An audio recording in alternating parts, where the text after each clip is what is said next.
किराएदार बेटा। उठ जा नालायक, सुबह के 8 बजने को है। तुझे एग्जाम नहीं देना क्या? मुझे और समय दीजिए ना पापा। उठता है या फिर मैं तेरे ऊपर पानी फेंकूं? रोज गधों की तरह सोता रहता है। पेपर की कोई टेंशन ही नहीं। और एक हमारा समय, जब हम पेपर में फेल होने के डर से रात भर पढ़ा करते थे, सो ही नहीं पाते थे। तो क्या आप वापस का बदला मुझसे लेंगे? 15 मिनट बाद हो जाऊंगा, प्लीज आइए, मुझे डिस्टर्ब मत कीजिए। इतना कहकर रौनक रजाई ढककर कैसे सो जाता है। तू वैसा नहीं करेगा। रुक, मैं अभी पानी लेकर आता हूँ। बस फिर क्या था, इतना कहकर वो भागते हुए बाथरूम में जाते और पानी की एक बड़ी सी बाल्टी लाकर रौनक के ऊपर फेंक देता। पानी पड़ते ही रौनक झट से उठ जाता है। ये आपने क्या किया पापा? अब तू उठेगा नहीं तो यही करना पड़ेगा ना। वैसे थैंक्स डैड, आपके कारण ना मुझे नहाने की भी जरूरत नहीं पड़ेगी। चलिए अब आप माँ से बोलकर मेरे कपड़े निकलवा दीजिए, तब तक मैं ब्रश कर लेता हूँ। वैसे कल ना आप एक काम और करना, नहलाने के साथ साथ मुझे ब्रश भी करवा देना। ये ब्रश करने में ना मुझे बहुत आलस आता है।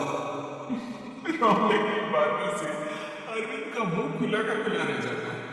वो अपनी पत्नी कमला के पास जाता है और रौनक की हरकतों के बारे में बताता है, जिसे सुन उसकी पत्नी हंसने लगती है। तुम अपने बेटे को समझाने के बजाय हंस रही हो। रौनक बच्चा है, धीरे धीरे सुधर जाएगा। अब क्यों उसके पीछे पड़े रहते हो? अभी नहीं सुधरेगा तो कब सुधरेगा? 10वीं क्लास में है ना, वो अब कोई बच्चा नहीं ना। अरविंद की इतना बोलते ही बाहर रौनक भी आ जाता है। क्या डैडी, मैंने आपको एक काम दिया था वो भी नहीं हुआ। अरे क्या हुआ बेटा? वहां मैंने डैड से बोला था कि वो आपको बोलकर मेरे स्कूल की यूनिफॉर्म निकाल दे, लेकिन मेरे पीछे पड़ने के अलावा इनसे एक काम ढंग से नहीं होता। देख रही हो कमला, देख रही हो अपने लाडले को। आप चुप रहिए जी। चलो बेटा, मैं तुम्हें कपड़े निकाल कर दे देती हूँ। बस ऐसे ही साल पर साल बीतती जाती है, लेकिन रौनक के रवैये में कोई बदलाव नहीं आता। वो पहले से भी ज्यादा आलसी और पूरी तरह अपने माता पिता पर निर्भर हो जाता है।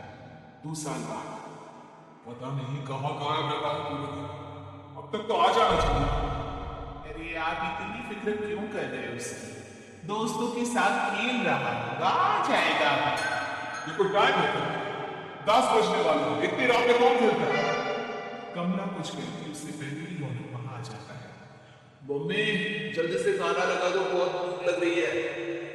तुम्हें तब तक खाना नहीं मिलेगा जब तक तुम बता नहीं दोगे कि इतनी रात गए कहां से आ रहे हो। ओ प्लीज डैड, अब आप किसी भी प्रतिबंध बनकर मेरे सर पर बंदूक लेकर मत बैठ जाना। ये बोलते कि बकवास बंद करो, बता कहां से आ रहा है। माँ अब समझाइए ना डैड को। बता देना बेटा, इनको भी तसल्ली हो जाए। आप बोल रही हैं तो बता देता हूँ, मैं दोस्तों के साथ मूवी देखने गया था, इसलिए देर हो गई। तो इन सब चीजों में मेरे पैसे उड़ाता है। कभी 1 रुपया कमाने के बारे में सोचा? जब देखो हवा की तरफ पैसे उड़ाता रहता है। माँ अब आप इन्हें चुप करा दीजिए, वरना ना मुझे गुस्सा आ जाएगा। अच्छा, क्या कर लेगा? बता ना, क्या कर लेगा तू? ऐसे बात तो ठीक ही है, मैं कर ही क्या सकता हूँ। पैसे तो फिर भी मैं आपसे ही मांगूंगा ना। चलिए अब ये सब बात छोड़िए और मम्मी मेरे लिए खाना लगा दीजिए। अभी लगा देती हूँ बेटा। मैं बता रहा हूँ कमला, एक दिन ये ऐसे ही बिगड़ जाएगा। वो आप क्यों इतना पीछे पड़े रहते हो मेरे बच्चे के? बात की बाद में देखेंगे, अभी आप शांति से उसे खाना खाने देंगे। अगले दिन डैडी मुझे 10,000 रुपये चाहिए। अब इतने पैसे क्यों चाहिए तुझे? डैड अब बिना सवाल किए कभी पैसे नहीं दे सकते क्या? जब तक तू बताएगा नहीं तुझे पैसे भी नहीं मिलेंगे। अरे अब आप अपने बेटे को पैसे भी नहीं दे सकते? नालायक, तेरी उम्र के लोग नौकरी करते हैं, अरे तू है जो नौकरी करने का नाम ही नहीं लेता। आप लोगों के होते हुए भला मैं नौकरी क्यों करूं? अरे हम कब तक पैसे देंगे तुझे? तुझे भी तो अपने पैरों पर खड़ा होना होगा ना। So खुदा के पैरों पर खड़ा हूँ। अपने ही तो पैरों पर खड़ा हूँ मैं। इसी तरह रौनक दिन प्रतिदिन लापरवाह होता जाता है। उसकी लापरवाही को देखते हुए अर्पित और कमला अपने बेटे की शादी कराने का फैसला लेते हैं और 1 महीने के अंदर अंदर ही रौनक की शादी मेघा नाम की लड़की से करा देते हैं। शादी के कुछ दिन बाद रौनक, मुझे एक अच्छी सी साड़ी चाहिए, आप ला दोगे माँ? हाँ क्यों नहीं, कितने तक की आती है साड़ी? ये करीब 5,000 तक की। तुम चिंता मत करो, मैं आज ही डैडी से पैसे मांगकर तुम्हारे लिए साड़ी ले आऊंगा। आप कब तक ऐसे ही अपने पापा से पैसे मांगते रहेंगे? कोई अच्छी सी नौकरी क्यों नहीं कर लेते आप? अरे डैड के होते हुए मुझे नौकरी करने की जरूरत ही क्या है? पर आप ऐसे कब तक उनसे पैसे मांगते रहेंगे? कुछ आपको अपने दम पर भी तो करना होगा ना? अब तुम भी बाकी लोगों की तरह मुझे ज्ञान देना शुरू मत कर देना। साड़ी चाहिए ना तुम्हें, मिल जाएगी बस। इतना कहकर रौनक अपने पिता से पैसे मांगने चला जाता है। डैडी मुझे 5,000 रुपये चाहिए। अब 5,000 क्यों चाहिए तुझे? वो मेघा को साड़ी चाहिए थी। अरविंद आगे बिना कुछ कहे चुपचाप उससे पैसे निकाल कर दे देता है। कुछ दिन बाद तो मैंने लगता कमला, रौनक हम पर पहले से भी ज्यादा डिपेंड हो गया है। मुझे तो अब उसकी भविष्य की चिंता होने लगी। कल को हमें कुछ हो गया तो वो क्या करेगा? काश तुमने पहले ही सोच लिया होगा तो आज हमारा बेटा इतना लापरवाह नहीं होता।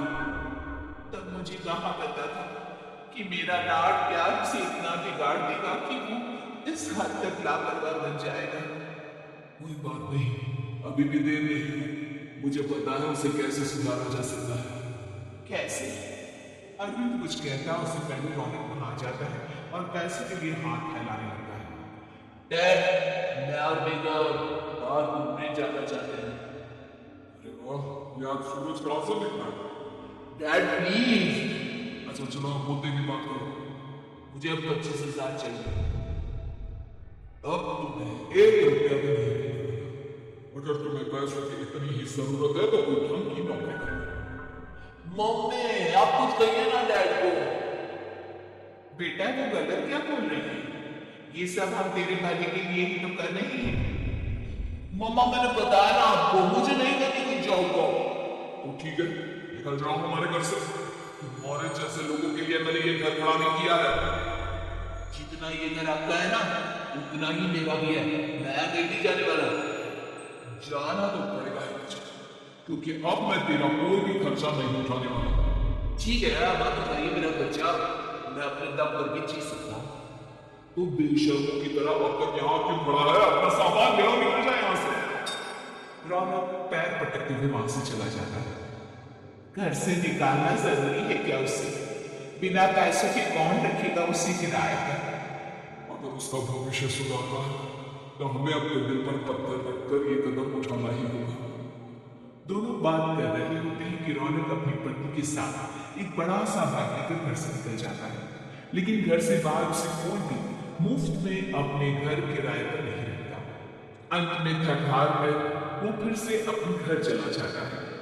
क्या हुआ? थोड़ी देर पहले तो दहाड़ते हुए घर से निकला था, अब क्या हुआ? नहीं रखा ना किसी ने तुझे किराए पर? डैड प्लीज, मैं कुछ दिनों में कोई अच्छी सी नौकरी शुरू कर दूंगा आपको, तब तक तो हमें रख लीजिए प्लीज।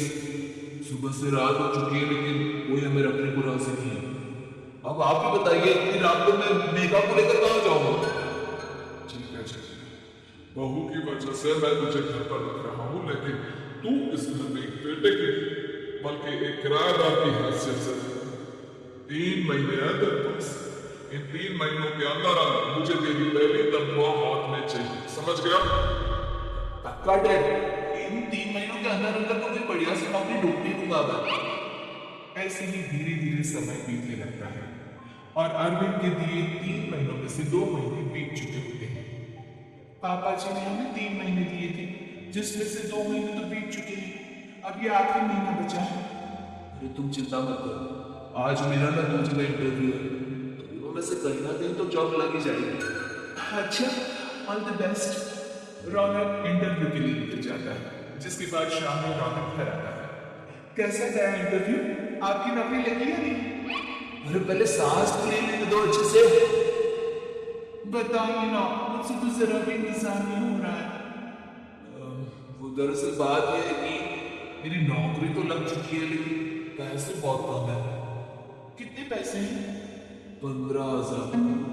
इतने में अरविंद और कमला मिठाई का डिब्बा लेकर आ जाते हैं। बधाई हो बेटा। हम जानते थे तेरी जॉब जरूर लगेगी। लेकिन मेरी सैलरी बहुत कम है मम्मा। कम है तो क्या, धीरे धीरे बढ़ जाएगी। हाँ बेटा, हम तो बस चाहते थे कि तू अपने पैरों पर खड़ा हो जाए। मतलब अब आप मुझे घर से नहीं निकालेंगे? नहीं, ये सब हमने तुझे जिम्मेदार इंसान बनाने के लिए किया था। Thank you mummy papa. अगर आप लोग ऐसा नहीं करते तो मुझे कभी अपनी जिम्मेदारियों का एहसास नहीं होता। आज आपने मुझे सिखा दिया कि इंसान का अपने पैरों पर खड़ा होना भी जरूरी होता है। इतना कहकर रौनक झट से अपने माता पिता के गले लग जाता है और अपनी कमाई की पहली तनख्वाह वो अपने माता पिता के हाथ में सौंपता है।